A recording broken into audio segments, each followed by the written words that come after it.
것입니다. 아멘.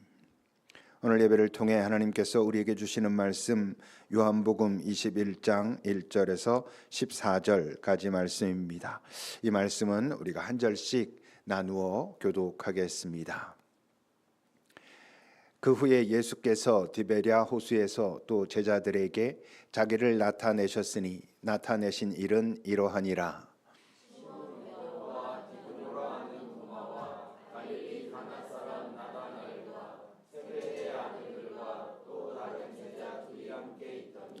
시몬 베드로가 나는 물고기 잡으러 가노라 하니 그들이 우리도 함께 가겠다 하고 나가서 배에 올랐으나 그날 밤에 아무것도 잡지 못하였더니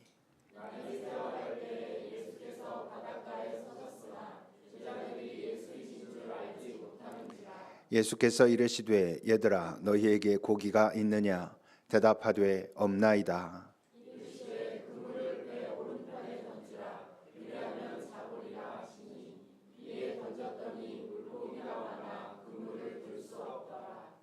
예수께서 사랑하시는 그 제자가 베드로에게 이르되 주님이시라 하니 시몬 베드로가 벗고 있다가 주님이라 하는 말을 듣고 겉옷을 두른 후에 바다로 뛰어내리더라.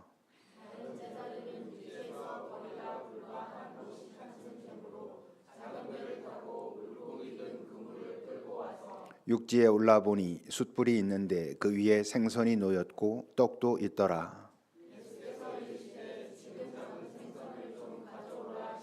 시몬 베드로가 올라가서 그물을 육지에 끌어올리니 가득히 찬 큰 물고기가 153마리라 이같이 많으나 그물이 찢어지지 아니하였더라.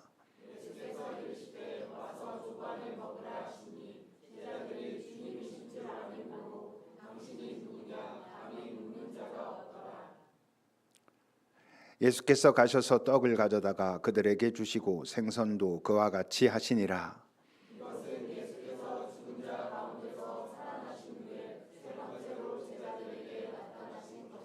아멘. 하나님의 말씀입니다. 하나님, 오늘도 이 말씀을 통해 우리가 배워야 할 것, 알아야 할 것, 새겨야 할 것, 살아야 할 것을 깨달아 알게 하옵소서. 하여 주님과 동행하는 그 기쁨이 그 기쁨 속에 나타나는 열매가 우리의 삶에 있기를 간절히 바랍니다. 또 함께 모은 주를 향한 예물이 이 땅에서 바로 그 주님의 사랑이 잘 펼쳐지는 데 사용되도록 우리 모두 전심으로 그곳에 있게 하옵소서. 예수님의 이름으로 기도합니다. 아멘.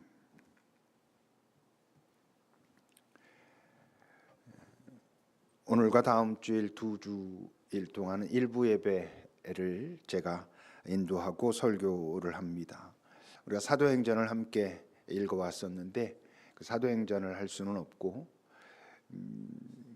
지금 사도행전을 우리가 읽을 때 지금 베드로의 그 마지막 등장 이야기를 읽고 있지요. 그래서 어디를 같이 나눌까 하다가 베드로 사도의 어떤 의미의 진정한 회심, 뭐 두 번째 회심 그 장면을 한번 살펴보려고 합니다.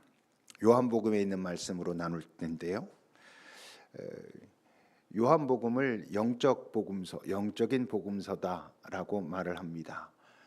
이제 그것은 그 내용도 영적이기도 하고 그러니까 그 말씀을 해석할 때도 그 말씀에 나오는 사건 자체도 물론 중요하지만 그 사건보다 더 깊이 보아야 하는 건 그 사건 속에 담긴 영적인 의미, 어떤 의미를 담고 있는가 하는 것을 찾아가는 것이 매우 중요하다라는 거지요.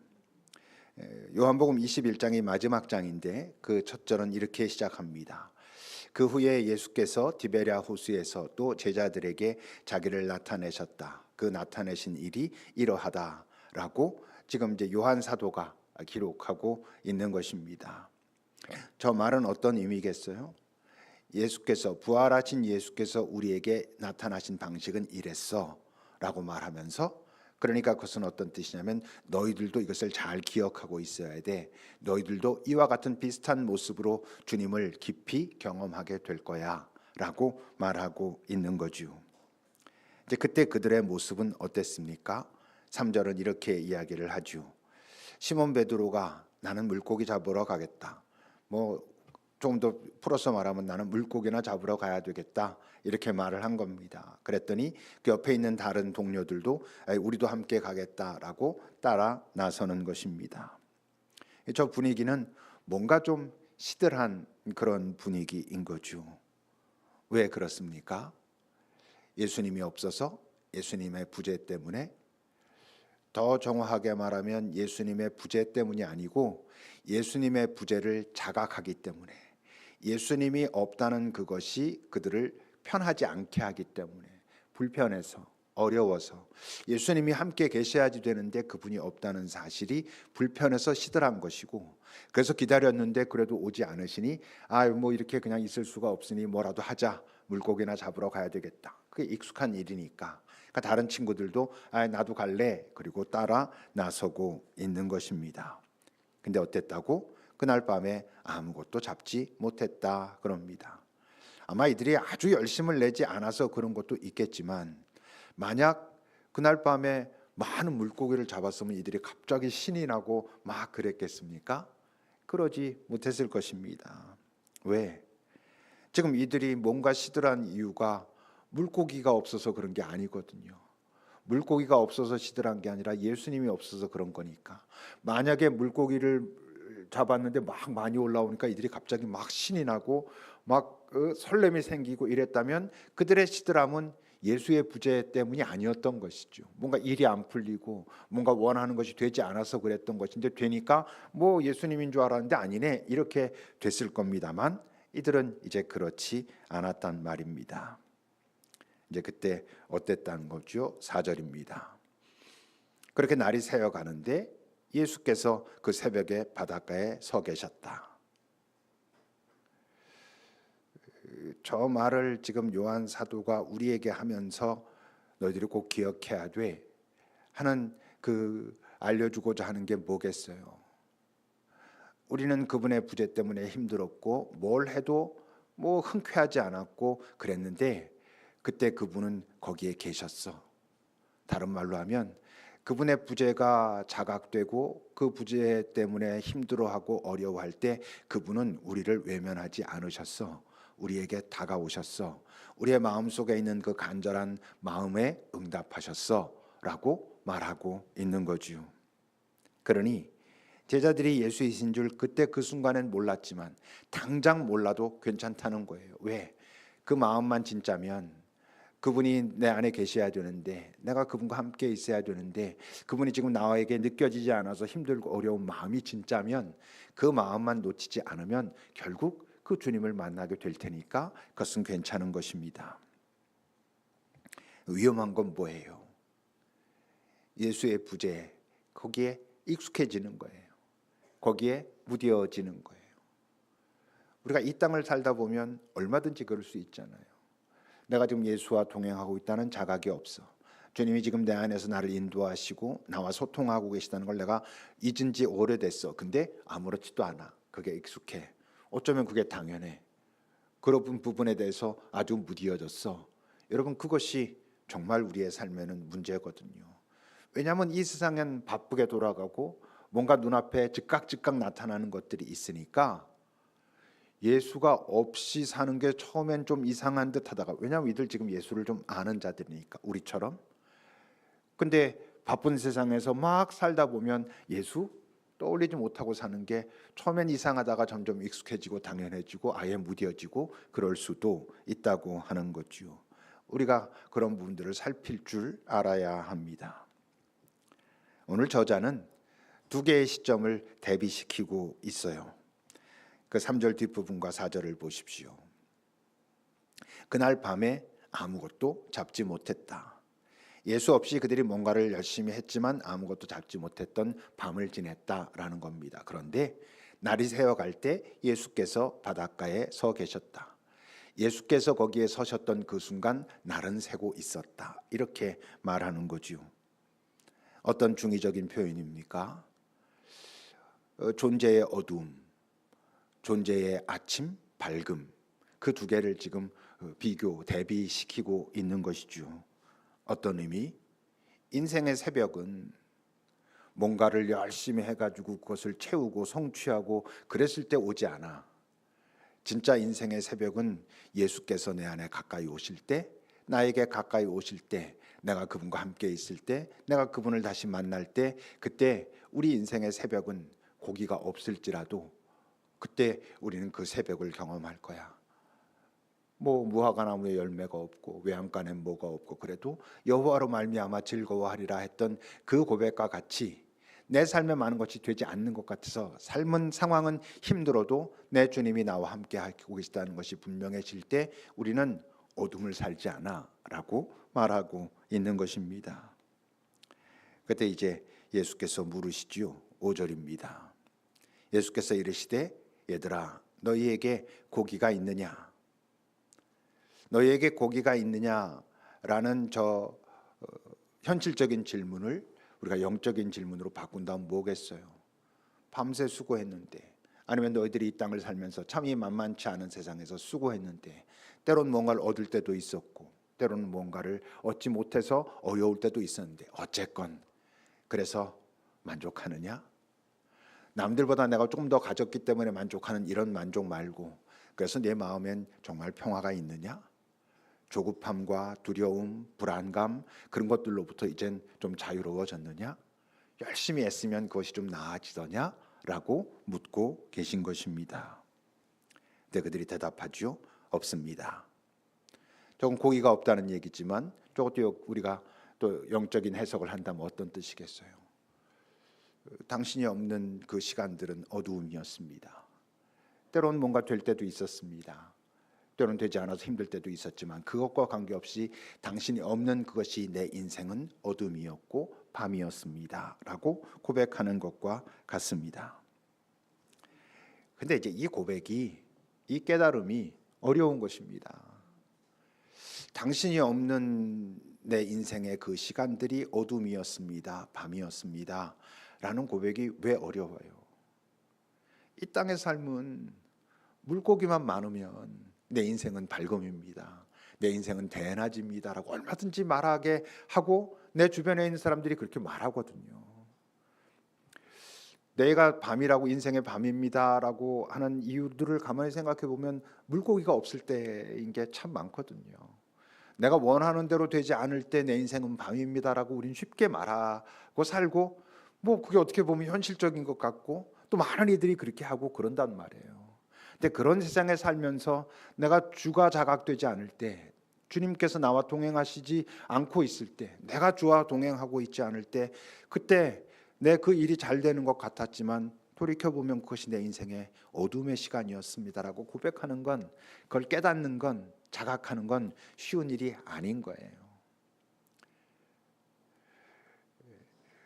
그러니 우리가 여기 이렇게 앉아서 하나님의 말씀을 나눌 때 어쩌면 지금 제가 하는 이런 얘기를 여러분들이 에이 그렇게 뭐가 그래요라고 부정하긴 어렵겠지만 실제 내 삶에서 그것을 경험하고 느끼고 맞아 정말 그러네 라고 하는 건 또 다른 문제인 거예요.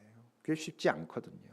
이 세상의 그 형태가 눈에 보이는 것들로 가득 찬, 그리고 그것을 가지면 내 인생은 밤에서 벗어나 아침과 새벽과 대낮이 될 것 같은 그런 세상을 우리가 살고 있으니까 결코 쉽지 않단 말입니다.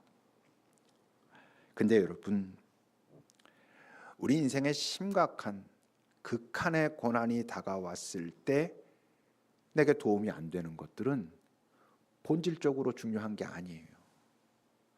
우리가 원하는 뭔가가 되면 참 좋고 내 인생은 낮이야 잘 풀리고 있어 라고 하는데 과연 그것이 나라고 하는 존재의 가장 극한의 위기, 아픔 속에 빠졌을 때도 도움이 되는가? 그것들은 나를 살릴 수 있는가를 여러분 생각해 보면서 살아야 돼요. 그저 괜찮을 때 이것까지 있으면 더 좋아라고 할 수 있죠. 또 사실 우리가 좋고 그렇게 하고 싶어 하죠. 근데 여러분 적어도 그것을 싫어하라는 뜻은 아니지만 이 인식은 갖고 있어야죠. 그렇지만 지금 내 삶에 뭐 별 문제가 없고 이것들까지 있어서 참 좋은데, 그런데 이것이 나라고 하는 존재를 지켜주는 건, 온전히 지키는 건 아니야라는 걸 인식하고 살아야 합니다. 그래야 거기에 집착하지 않아요. 그것이 없어지는 순간 내 인생은 끝났고 내 인생은 드디어 깊은 밤으로 들어갔다라고 말하지 않으면서 살 수 있어요. 우리가 이제 그걸 놓치기가 쉬운 것이죠. 근데 이들은 지금 뭐 대화의 자체는 물고기가 있느냐 없느냐로 얘기하지만 이들의 그 출발 자체가 예수의 부재로 인한 그 깊은 나름대로의 부재감, 어려움, 불편함 이런 것부터로부터 시작된 된 거거든요. 근데 이제 없습니다라고 했을 때 예수님이 어떻게 말씀하십니까? 6절입니다. 그물을 내 오른편에 던져라. 그러면 잡힐 것이다. 오른편은 성경에서 영적인 시도를 의미해요. 어떤 영적인 시도의 의미를 갖고 있는 단어예요. 저 단어가. 양과 염소를 구분하실 때도 양은 오른편에 둬라 이런 식으로 말씀하시죠. 오른편이란 영적인 시도를 의미하는 거예요. 그 영적인 시도를 했을 때 어떻게 됐다고? 물고기가 많이 잡혔어요. 근데 여러분, 저들에게 지금 많이 잡힌 물고기가 중요합니까? 그게 아무것도 아니라고 말할 수는 없지. 그렇지만 물고기가 많이 올라왔을 때 이들에게 중요한 건 그 많이 잡힌 물고기가 아니에요. 이들에겐 지금 뭐가 중요해? 왜 기뻐?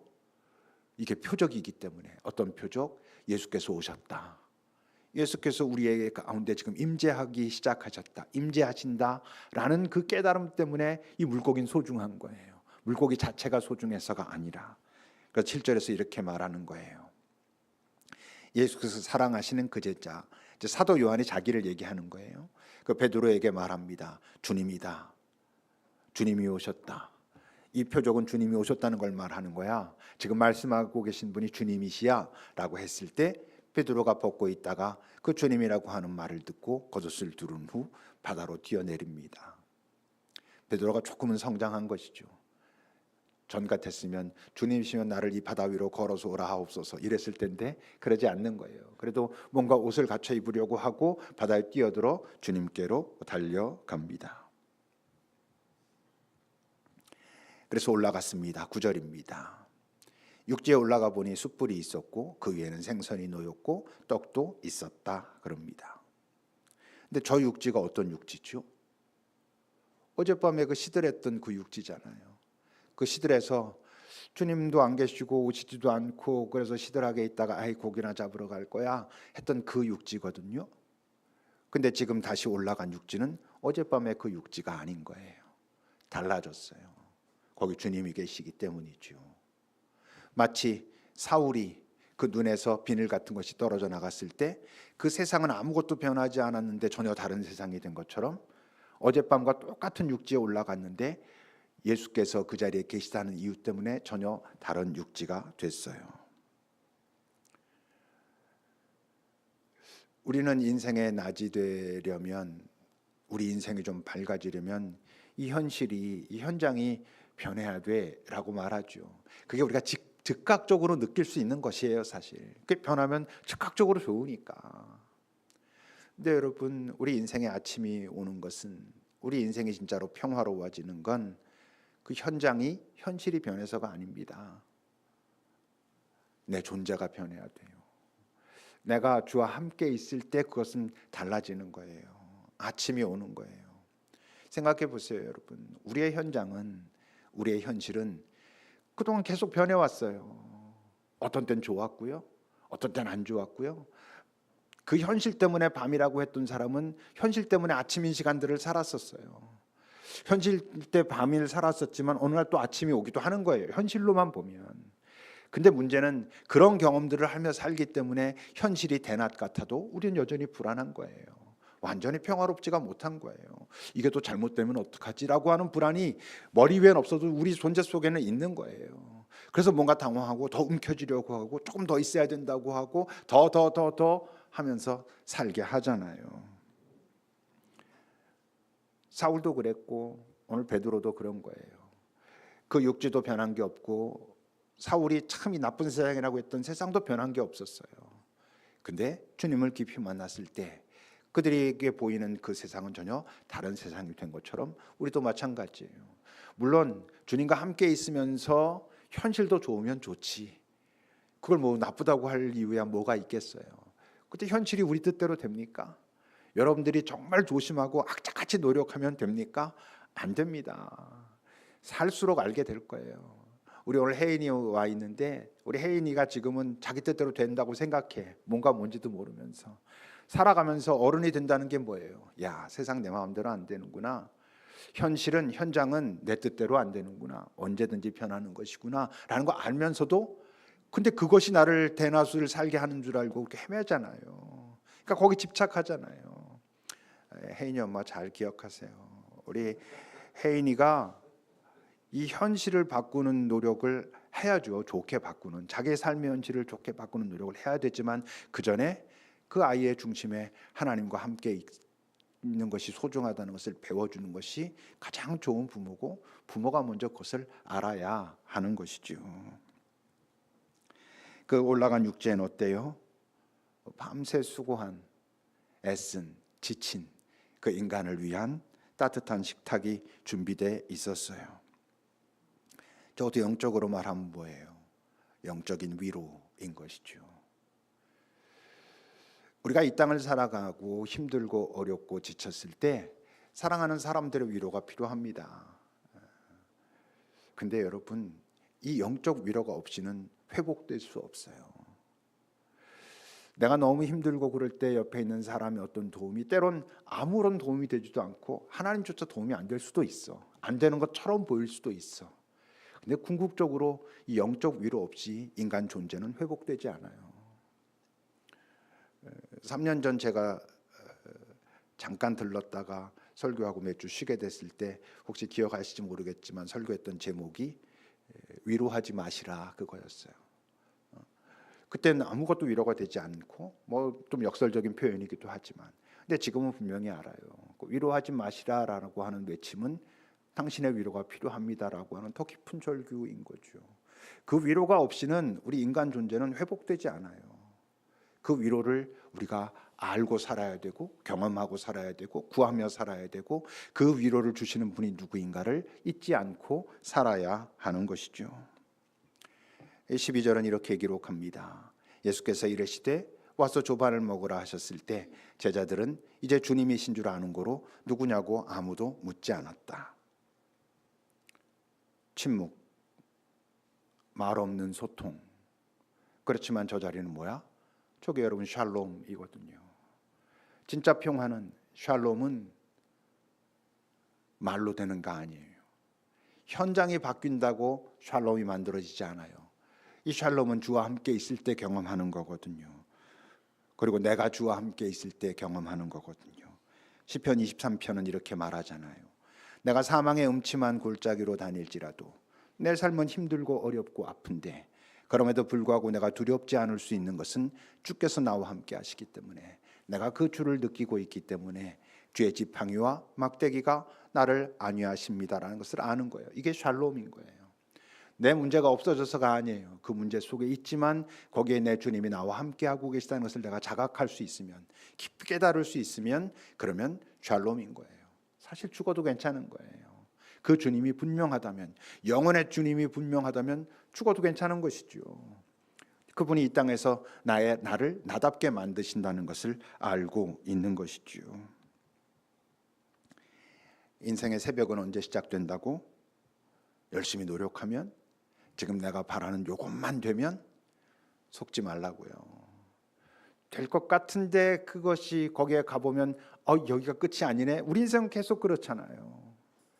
조금 더 노력해서 되는 거 아니에요. 지금 여러분들이 원하는 그것만 되면 진짜 내 인생은 정말 피는 거야, 대낮이야, 이렇게 되지 않아요. 언제 시작된다고? 얘들아 하는 그의 음성을 들을 때, 나를 부르시는, 내게 가까이 다가오셔서 나를 부르시는 그 음성을 들을 때, 그때 우리의 인생의 새벽은, 아침은 시작되는 거예요. 오늘도 우리를 부르고 계시다고요. 근데 잘 못 듣죠. 왜? 삶에 대한 두려움 때문에, 삶이 조급해서, 또는 반대로 삶이 너무 자신만만하고 잘 풀려서 안 들리는 거예요. 귀가 막히는 거예요. 귀가 막히면 어떻게 되는 줄 알아요? 보이는 것에 집착합니다. 얘들아 라고 하는 음성을 들을 수 없을 때 우리는 우리의 눈에 보이는 것, 즉각적으로 보이는 것에 집착하고 거기에 휘둘리고 그렇게 살죠. 여러분, 이 세상이 얼마나 교묘하고 깊은 교활함을 가지고 있는지 여러분 알고 사셔야 하는 겁니다. 물론 얘들아 라고 하는 음성을 듣는다고 바로 밝아지진 않아요. 시작되는 거예요. 지금까지 내가 살아왔던 그 삶의 자리에서 새로운 전환점. 그래서 이게 베드로의 두 번째 회심인 거예요. 그 음성을 들었을 때 주님을 알긴 알았지만 잘 모르고 이제 점점 그가 없으면 어렵고 아프다는 것을 느끼기 시작하고, 그런 순간 베드로야, 얘들아 하는 음성을 들을 때 아침은 시작되는 거예요. 그러나 여전히 내려놓을 짐이 있어요. 또 새롭게 져야 할 짐이 있어요. 잘 내려놓고 잘 짊어져야 우리의 삶은 아침이 돼요. 어쩌면 삶의 그 현장 자체는 조금 더 힘들고 어려울지 몰라요. 그러나 그것이 나를 어둡게 만들지 않아요. 살아갈 수 있게 한단 말이에요. 이제 다음 주일, 오늘 이 본문의 다음 장면, 우리가 잘 알고 있는 네가 나를 사랑하느냐, 이 장면이에요. 그 장면을 통해서 베드로를 예수님이 개인적으로 어떻게 회복시키시는지, 어떻게 치유하는지, 그래서 베드로는 어떻게 변해가는지 우리는 조금 더 보게 될 거예요. 여러분들도 스스로를 잘 살피셔야 됩니다. 나의 삶은 지금 아침인가? 밤인가? 밤이면 왜 밤이지? 물고기가 없어서 밤이라고 느끼고 있는 건 아닌가? 내가 물고기만 조금 많아지면 금방 아침이라고 느끼고 있고, 그래서 조금만 노력하면 돼, 그러고 있진 않나? 내가 평화롭고 그래도 내 삶이 아침을 걸어가고 있구나라고 느끼는 건 내 주님이 느껴지기 때문인가? 나는 그분이 느껴지지 않을 때, 주님 내가 지금 밤을 걷고 있나이다, 내게 오소서, 내게 당신의 빛을 비추소서라고 할 수 있는 그런 예민함이 있나? 여러분 한번 살펴보십시오. 잠깐 기도합시다.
하나님, 그런데 참 세상은 너무나도 교묘하고 우리보다 훨씬 지혜로워서 자꾸 눈에 보이는 것이 있을 때 우리의 인생은 낮이라고 말합니다.